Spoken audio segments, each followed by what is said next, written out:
એક મહત્વપૂર્ણ સમાચાર અમદાવાદથી જ્યાં વાસણા વિસ્તારના મતદાન મથકમાં ઈવીએમ ખોટકાયું હોવાના સમાચાર મળી રહ્યા છે। આપને કહી દઈએ કે અમદાવાદમાં અલગ અલગ વોર્ડમાં હાલમાં મતદાન પ્રક્રિયા ચાલી રહી છે। વાસણા જીબી શાહ કોલેજમાં ઈવીએમમાં ગરબડીનો આક્ષેપ સામે આવ્યો છે। કોંગ્રેસના ઉમેદવારનું બટન ન દબાતું હોવાનો ઉમેદવારનો દાવો જોવા મળી રહ્યો છે। વધુ વાત કરવા જોડાશે અમારા સંવાદદાતા નરેન્દ્ર। હકીકત શું હોઈ શકે છે અને હાલમાં તપાસ થઈ રહી છે કે નહીં? જી નરેન્દ્ર।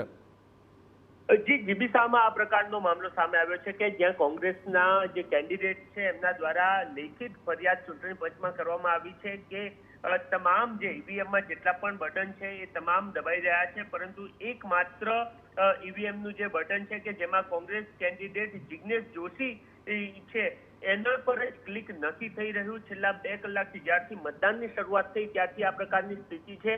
વારંવાર રજૂઆત કરવામાં આવી હતી છતાં પણ ત્યાંના જે હાજર ઓફિસર હતા એમના દ્વારા એ ઈવીએમ ચેન્જ કરવામાં આવ્યું ન હતું અને એ જ બાબતને લઈને આખરે એમના દ્વારા ફરિયાદ પણ કરવામાં આવી છે। અત્યારે હાલની સ્થિતિએ પણ ત્યાં ઈવીએમમાં જે હિતેશભાઈ છે એમના પર હજુ પણ ક્લિક નથી થઈ રહ્યું અને એના જ કારણે ત્યાં ઉચ્ચ અધિકારીઓ પણ અત્યારે હાલ પહોંચી રહ્યા છે અને ચાહે ઈવીએમ ચેન્જ કરવાની વાત હોય કે પછી અન્ય કોઈ વ્યવસ્થા હોય એ પ્રકારની વ્યવસ્થા કરવામાં આવશે અને ત્યારબાદ આગળની પ્રક્રિયા હાથ ધરવામાં આવશે। ધન્યવાદ નરેન્દ્ર તમામ જાણકારી બદલ। તો હાલમાં કોંગ્રેસના ઉમેદવારે લેખિતમાં અરજી આપી દીધી છે।